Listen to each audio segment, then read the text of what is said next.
Conto O Nevoeiro, de Stephen King. 3. Chega o nevoeiro.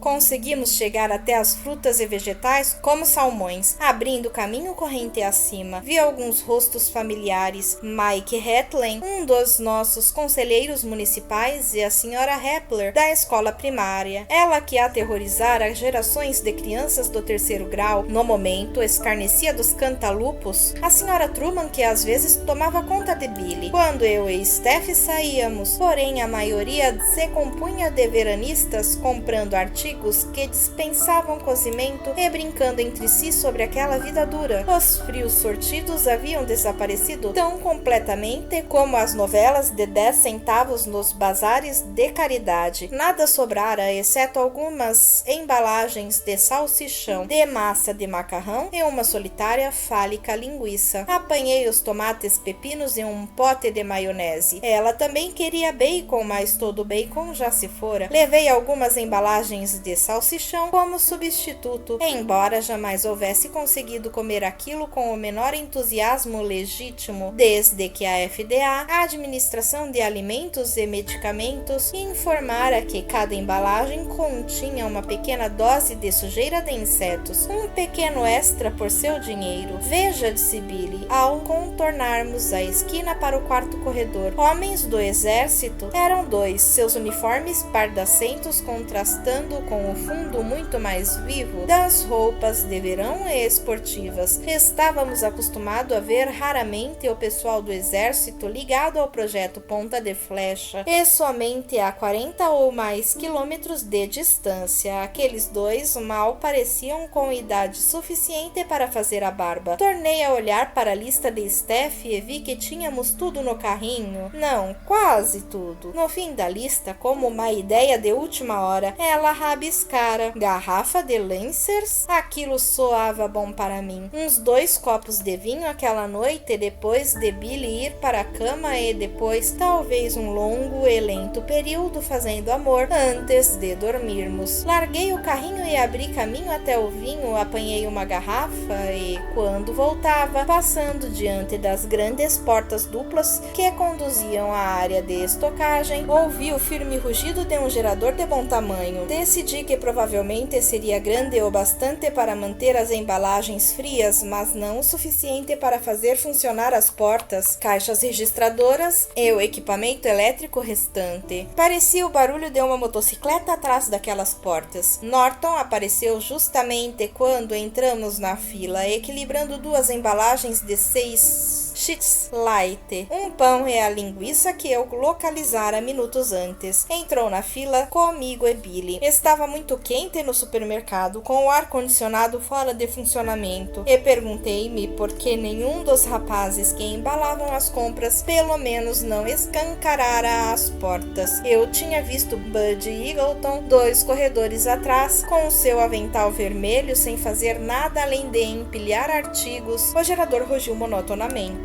Eu tinha uma dor de cabeça em início. Coloque suas coisas aqui antes que deixe cair alguma, falei. Obrigado. As filas agora chegavam aos alimentos congelados. Havia pessoas cortando a todo instante entre muitos. Com licença e por favor. Isto vai ser uma merda, disse Norton morosamente. Franzi a testa de leve. Esse tipo de linguagem é rude demais para cair nos ouvidos de Billy, em minha opinião. O barulho do gerador amorteceu-se um pouco quando a fila avançou alguns metros. Eu e Norton mantínhamos uma conversa incoerente, evitando a feia disputa entre propriedades que nos levara ao tribunal distrital e preferindo temas como as chances do Red Sox e o tempo. Por fim, exaurido o nosso pequeno estoque de conversa fiada, ficamos calados. Billy estava irrequieto ao meu lado. A fila arrastava-se. Agora tínhamos refeições congeladas à direita e à esquerda os vinhos e champanhas mais caros. À medida que a fila avançou para os vinhos mais baratos, brinquei ligeiramente com a ideia de pegar uma garrafa de Ripple, o vinho de minha flamante juventude. Não a peguei, afinal minha juventude não fora assim tão flamante. Poxa, por que eles não andam mais depressa, papai? Perguntou Billy. Meu filho continuava com aquela expressão ansiosa do rosto. De súbito, brevemente, a névoa de inquietação inquietação que me invadira abriu uma brecha e algo terrível espiou do outro lado, a face brilhante e metálica do terror. Então passou. Fique calmo, campeão, falei. Tínhamos chegado às gôndolas do pão, ao ponto em que a fila dupla dobrava para a esquerda. Agora eu podia ver os corredores para as caixas registradoras, as duas em funcionamento e as outras 4 abandonadas, cada uma com um pequeno aviso sobre a esteira rolante e imóvel. Avisos dizendo: por favor, escolha outra caixa e Winston. Além das caixas ficavam as enormes paredes envidraçadas, dando para o pátio de estacionamento e o cruzamento das rotas 117 e 302 mais além. A vista era parcialmente obscurecida pelas costas dos avisos em cartolina branca, anunciando artigos em promoção e a última cortesia da casa, um conjunto de livros com o título Enciclopédia da Mãe Terra. Estávamos na fila que eventualmente nos levaria à caixa presidida por Bud Brown. Havia ainda umas 30 pessoas à nossa frente e a mais identificável era a senhora Carmody, com seu terninho amarelo berrante. Ela parecia um anúncio de febre amarela. De repente, um barulho agudo começou na distância, aumentando rapidamente até transformar-se num louco ulular de uma sirene policial. Soou uma buzinada no cruzamento, houve um chiado de freios de borracha queimado. Eu não podia ver, o ângulo não permitia, mas a sirene chegou ao auge quando se aproximou do supermercado, começando a diminuir à medida que a viatura policial se afastava. Algumas pessoas saíram da fila para espiar, mas não muitas. Já haviam esperado demais para perder seus lugares. Norton saiu, suas compras estavam em meu carrinho. Após alguns momentos, retornou e voltou para a fila outra vez. Confusão local, disse. Então o apito de incêndios da cidade começou a gemer lentamente, passando para um guincho todo próprio, caindo e tornando a subir. Billy tomou minha mão, aferrou-a. O que é, papai? Perguntou, acrescentando imediatamente: mamãe está bem? Deve ser algum incêndio na estrada Kansas, disse Norton. Aqueles malditos fios derrubados pela tempestade. Os carros de bombeiros passarão daqui a pouco. Aquilo deu algo para minha inquietação concentrar-se. Havia fios eletrizados caídos em nosso terreno. Bud Brown disse algo à moça do caixa que ele supervisionava. Ela estivera se virando para ver o que ocorria. A moça enrubesceu e voltou a digitar sua calculadora. Eu não queria estar naquela fila. De repente, eu não queria estar ali de maneira alguma. Contudo,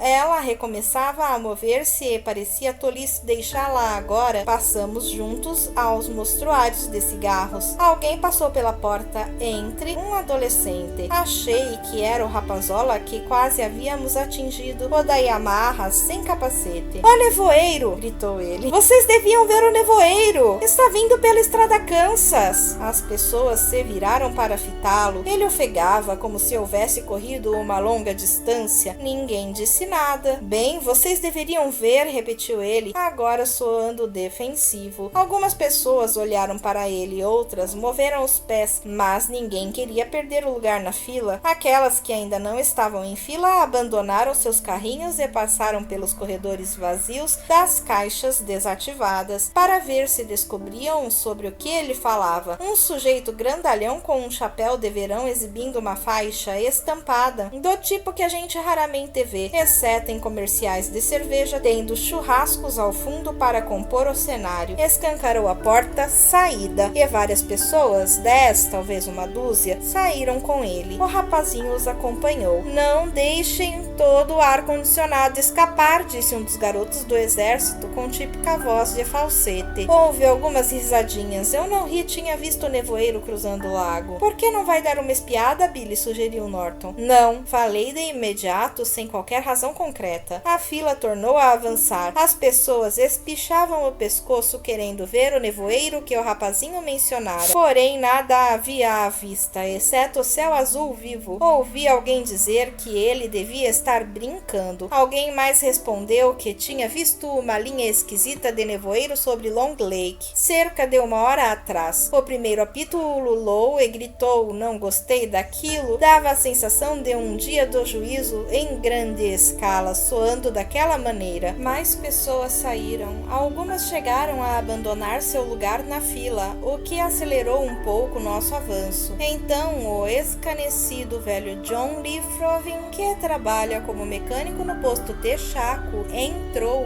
encurvado e gritou: "Ei, alguém aí tem uma máquina de retratos?" Olhou em torno, depois tornou a sair com sua espinha encurvada. Aquilo causou certo rebuliço. Se a coisa valia a pena uma foto, também valia a pena ver o que era. Foi quando a senhora Carmody gritou, com sua voz enferrujada mas potente: "Não saiam!" As pessoas se viraram para olhá-la. A forma ordenada das filas desorganizara-se inteiramente, com gente que saía para espiar o nevoeiro, que se afastava da senhora Carmody, ou que andava de um lado para o outro, procurando os amigos. Uma mulher nova e bonita, com uma blusa de malha de algodão própria para atletismo e calça comprida verde escura, olhava para a senhora Carmody de maneira pensativa e avaliadora. Alguns oportunistas aproveitavam-se da confusão, furavam a fila, avançando 1 ou 2 vagas. A caixa ao lado de Bud Brown virou a cabeça novamente para olhar e ele bateu um dedo comprido no ombro. "Preste atenção ao que está fazendo, Sally." "Não saiam!" gritou a senhora Carmody. "É a morte! Sinto que a morte está lá fora." Bud e Ollie Wicks, que a conheciam, pareceram impacientes e irritados, mas alguns veranistas à volta dela afastaram-se alguns passos, pouco ligando para seus lugares na fila. Nas cidades grandes, as bag ladies parecem ter o mesmo efeito sobre os demais, como se fossem portadores de alguma doença contagiosa. Quem sabe, talvez sejam mesmo. Então as coisas começaram a acontecer em ritmo acelerado e confuso. Um homem entrou aos tropeções no supermercado, empurrando a porta entre até o fim.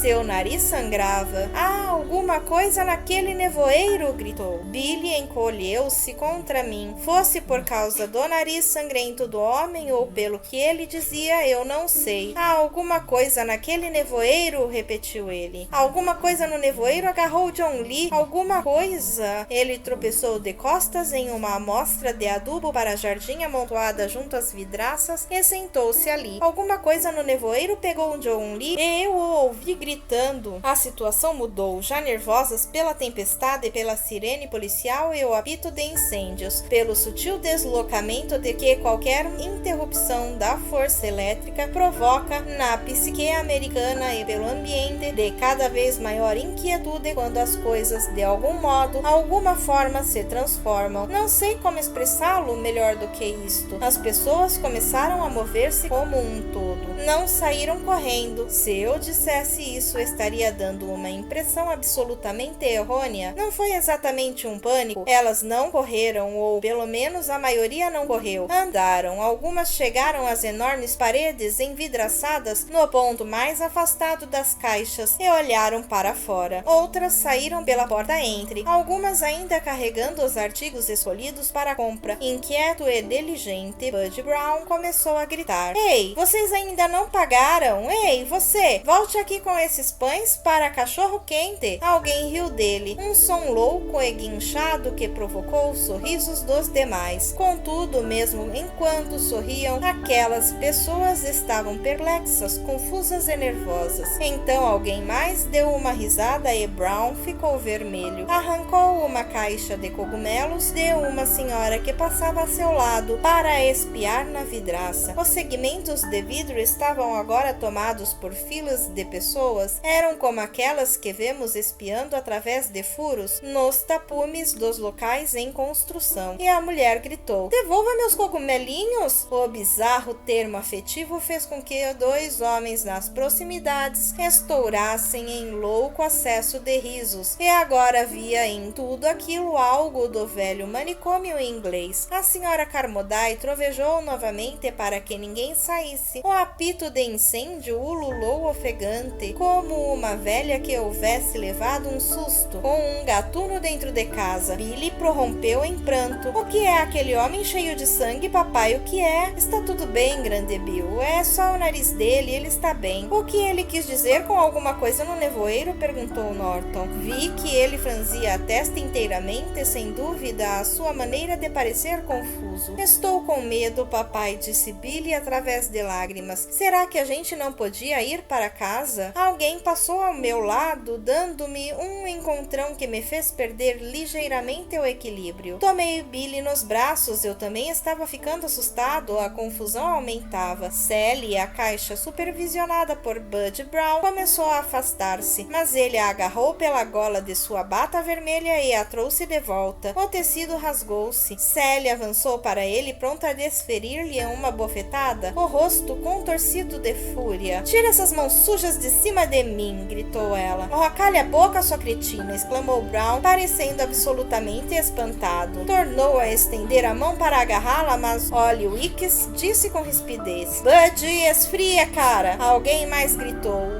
Não houvera pânico ainda, não de todo, mas ia haver logo. As pessoas disparavam para o exterior, por ambas as portas. Houve um barulho de vidro quebrado e garrafas de coca rolaram pelo chão, subitamente esguichando o conteúdo. Cristo, o que está acontecendo? Exclamou Norton. Foi quando começou a escurecer. Oh, não foi bem isso. No momento, não pensei que estivesse anoitecendo, mas sim que as luzes do supermercado se tivessem apagado. Ergui os olhos para as luzes fluorescentes em um rápido ato reflexo, e não fui o único. A princípio, até recordar a interrupção da energia elétrica, pareceu-me que a luz se apagara, que isso é que modificar a qualidade da iluminação. Então recordei que havíamos ficado sem energia o tempo todo, desde nossa chegada ao supermercado, mas que as coisas antes não pareciam escuras. Então adivinhei, ainda antes que as pessoas espremidas contra as janelas envidraçadas começassem a gritar e a apontar. O nevoeiro está chegando. O nevoeiro estava chegando, vinda da entrada da estrada Kansas para o pátio de estacionamento, e apesar daquela proximidade, não parecia diferente de quando o percebêramos pela primeira vez. Na margem oposta do lago, era branco e brilhante, mas sem reflexos. Movia-se depressa, tendo eclipsado a maioria do sol. Onde o sol estivera, havia agora uma moeda de prata no céu, como uma lua cheia no inverno, vista através de uma fina camada de nuvens. O nevoeiro chegou com indolente rapidez. Vê-lo fazia-me recordar algo da chuva torrencial daquela noite. Na natureza há forças poderosas que dificilmente vemos: terremotos, ciclones, furacões. Eu não chegara a ver todos eles, mas tinha visto o suficiente para intuir que se moviam com aquela preguiçosa e hipnotizante velocidade. São coisas que nos mantêm abismados, como Billy e Steph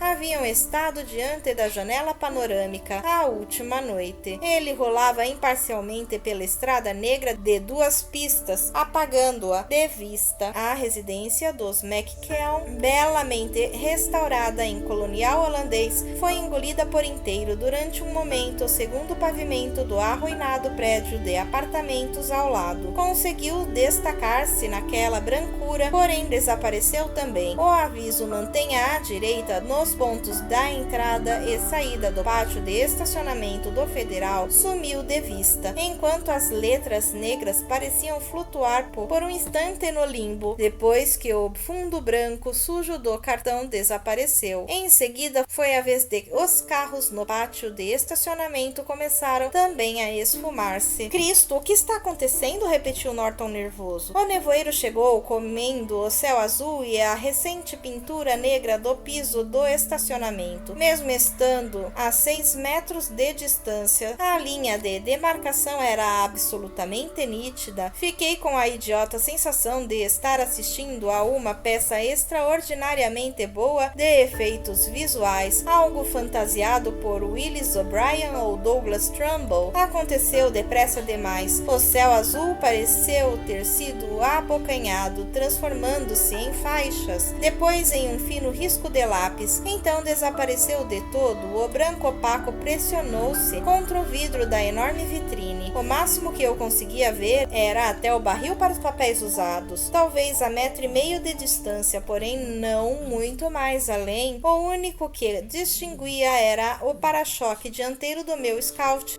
Mas foi tudo. Uma mulher deu um grito muito alto e prolongado. Billy apertou-se mais contra mim. Seu corpo tremia como um monte frouxo de fios percorridos por alta voltagem. Um homem gritou também e atirou-se por um dos corredores vazios de caixa em direção à porta. Acho que isso finalmente desencadeou o estouro. As pessoas precipitaram-se para o nevoeiro. Ei! Rugiu Brown. Não sei se estava irritado, assustado ou as duas coisas. Seu rosto ficara quase púrpura e as veias salientavam-se no pescoço, quase tão grossas como cabos de bateria. Ei, vocês aí, não podem levar essa mercadoria, voltem aqui com a mercadoria, isso é roubo. Todos continuaram correndo para fora, mas alguns largaram as mercadorias que levavam. Uns poucos riam excitados. Penetraram todos no nevoeiro e entre os que ficaram para trás, ninguém mais tornou a vê-los. Pela porta aberta infiltrava-se um cheiro vagamente acre. As pessoas começaram a amontoar-se diante dela, entre empurrões e encontrões. Meus ombros doíam por segurar Billy, um garoto de bom tamanho. Steph às vezes o chamava de seu bezerrinho. Norton começou a afastar-se com ar preocupado e estupidificado. Dirigia-se para a porta. Passei Billy para o outro braço a fim de agarrar o de Norton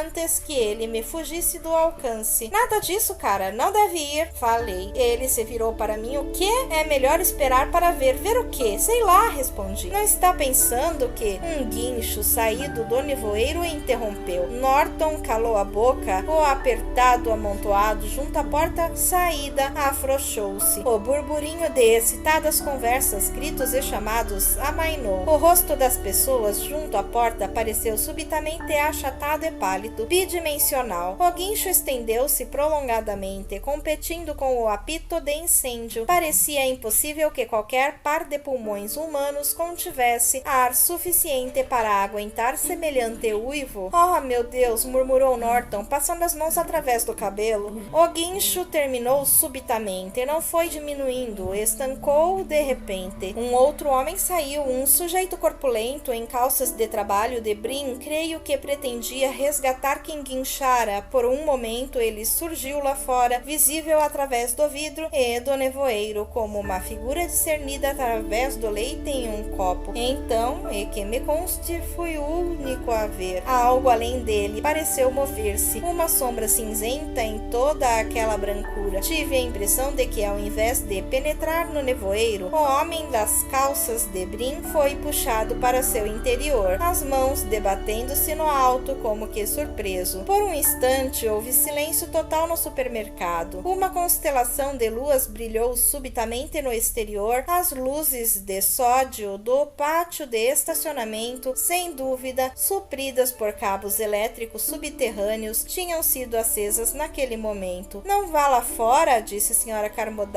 em sua melhor voz de cor agourento. Será a morte para quem sair. Imediatamente ninguém parecia disposto a discutir ou rir. Outro grito brotou do exterior, este abafado e soando algo distante. Billy reteçou-se contra mim. David, o que está acontecendo? Perguntou Ollie Weeks. Havia deixado o posto junto à caixa e mostrava grandes gotas de suor no rosto redondo e liso. O que é isto? Não faço a menor ideia, respondi. Ollie parecia francamente assustado. Era solteiro, morava em uma aconchegante casinha perto de Highland Lake e gostava de beber no bar de Pleasant Mountain. No rechonchum do mindinho de sua mão esquerda ostentava um anel com uma estrela de safiras. No último fevereiro ele ganhara algum dinheiro na loteria estadual e então comprara o anel. Eu sempre tivera a impressão de que Ollie sentia certo medo de garotas. Eu não entendo nada, disse ele. Não dá para entender, falei. Ouça, Billy, tenho que pôr você no chão. Ficarei segurando sua mão. Mas você está quebrando meus braços, compreende? Mamãe, sussurrou ele. Ela está bem, respondi, pois tinha que dizer alguma coisa. O velhote, que tem uma loja de artigos usados perto do restaurante Jones, passou por nós enfiando sua velha suéter com as letras da universidade, que não tirava do corpo o ano inteiro. Disse em voz alta: deve ser uma daquelas nuvens de poluição. As fábricas em Rumford e South Paris produziam produtos químicos. Enquanto falava, embrenhou-se no corredor 4, além das gôndolas de medicamentos e papel sanitário. Vamos sair daqui, David, disse Norton sem a menor convicção. O que acha de nós? Houve um baque surdo, um baque estranho, estremecido, que senti principalmente nos pés, como se todo o edifício houvesse subitamente afundado 1 metro no chão. Várias pessoas gritaram de medo e surpresa. Ouviu-se um jingle musical de garrafas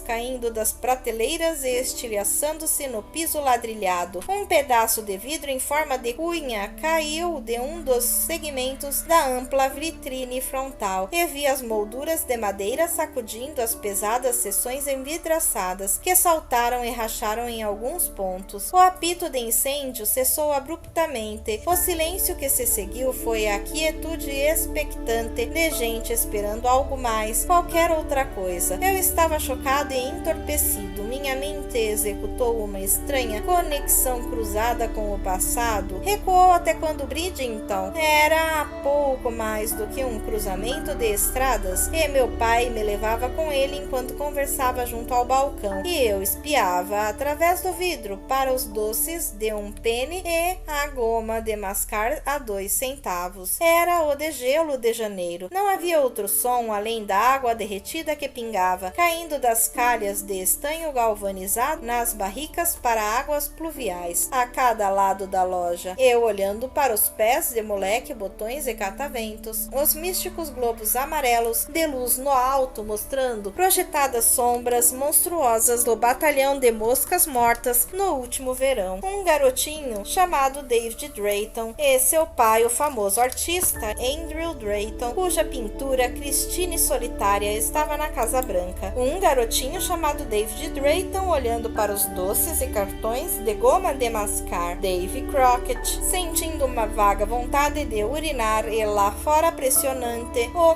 encapelado nevoeiro amarelo de degelo de janeiro. A recordação esfumaçou-se, mas muito devagar. Ei, vocês todos, bradou Norton. Todos vocês ouçam-me. As pessoas olharam em torno. Norton erguia as 2 mãos, os dedos estendidos em ângulo, como um candidato político acolhendo as saudações. Pode ser perigoso alguém ir lá fora, gritou ele. Por quê? Gritou uma mulher de volta. Meus filhos ficaram em casa, preciso voltar para junto deles. Quem sair daqui morrerá, repetiu agudamente a senhora Carmody. Estava em pé junto aos sacos de 12 quilos com fertilizantes, empilhados abaixo da janela envidraçada, e seu rosto parecia projetar-se para diante de algum modo, como se ela estivesse inchando. Um adolescente a empurrou com rudeza e ela caiu sentada em cima dos sacos, com um grunhido de surpresa. Pare de ficar falando assim, velha maluca. Pare de dizer besteiras. Por favor, gritou Norton. Se apenas esperarmos alguns momentos até tudo se acalmar, então veremos. Uma confusão de gritos conflitantes acolheu suas palavras. Ele tem razão, gritei, procurando fazer-me ouvir acima do barulho. Temos que ficar de cabeça fria. Acho que foi um terremoto, disse um homem de óculos. Tinha uma voz suave. Em uma das mãos segurava um pacote de hambúrgueres e um saco de pãezinhos. Na outra prendia a de uma menininha, talvez 1 ano mais nova do que Billy. Sinceramente, acho que foi um terremoto. Houve um em Nápoles há cerca de 4 anos, disse um gordo residente local. Aquilo foi em Casco, contradisse imediatamente sua esposa, empregando os tons indisfarçáveis de veterana contestadora. Nápoles, insistiu o gordo, porém com menos segurança. Casco, disse a mulher com firmeza, e ele desistiu. Em algum lugar, uma lata que fora atirada até a borda da prateleira pelo baque, terremoto ou fosse o que fosse, caiu finalmente com atrasado clangor. Billy prorrompeu em choro. Quero ir pra casa, quero a minha mãe.